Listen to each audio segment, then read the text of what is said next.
Bonjour et bienvenue à ces modules Le leader en tant que guide. Comprenez que les qualités qui vont faire que les personnes vont vous suivre et qui vont vous garder ensemble, que les personnes vont être en mesure de vouloir suivre votre vision et créer les résultats que vous attendez d'eux. Cet même pouvoir, ces mêmes qualités enclenchent aussi et impliquent une responsabilité de votre côté en tant que leader pour être un guide des leadership pour ces personnes.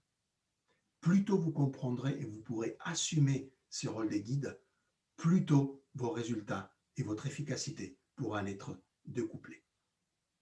Nous allons parler dans cette section de la différence entre le management et le leadership. Nous savons que c'est un débat assez fréquent dans l'entreprise. Est-ce qu'il vaut mieux être un manager? Est-ce qu'il vaut mieux être un leader? Quelle est la relation entre les deux? Est-ce que ce n'est pas des concepts similaires? La réalité, c'est que le management, il est basé sur les actions et le management des processus, alors que le leadership, il est vraiment basé et focalisé sur les personnes.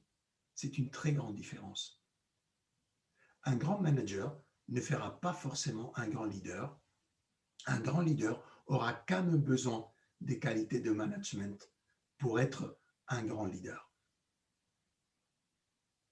Et donc, quelle est la mesure des choses? Eh bien, je dirais que le génie, c'est dans le « et ». C'est le fait d'être et un grand manager et un grand leader. Donc, je vais vous encourager à lister à gauche les compétences qui font partie du management et à droite, celles que vous pensez font partie plutôt du leadership. Vous pourrez en discuter après avec vos pairs. Par la suite, je vais vous encourager à vous poser les deux questions suivantes. Est-ce que, d'une façon générale, j'agis plutôt en tant que manager ou j'agis plutôt en tant que leader? La deuxième question que je vous poserai, c'est combien de loin je dois aller, combien je dois évoluer pour passer d'être un manager à succès à un leader vraiment efficace. Dans la deuxième partie de notre fiche, vous allez voir la pyramide qui va vous permettre en fait de développer vos compétences en tant que leader efficace. Vous voyez, il y a 3 niveaux. La base, c'est les connaissances au niveau du travail. La deuxième phase intermédiaire, le deuxième étage, c'est les compétences de management. Et la troisième phase, le pic, c'est les comportements en tant que leader qui vont produire l'impact maximum. Au niveau de notre efficacité, eh bien, nous pouvons parler de l'efficacité au niveau de notre travail versus l'efficacité au niveau de notre carrière.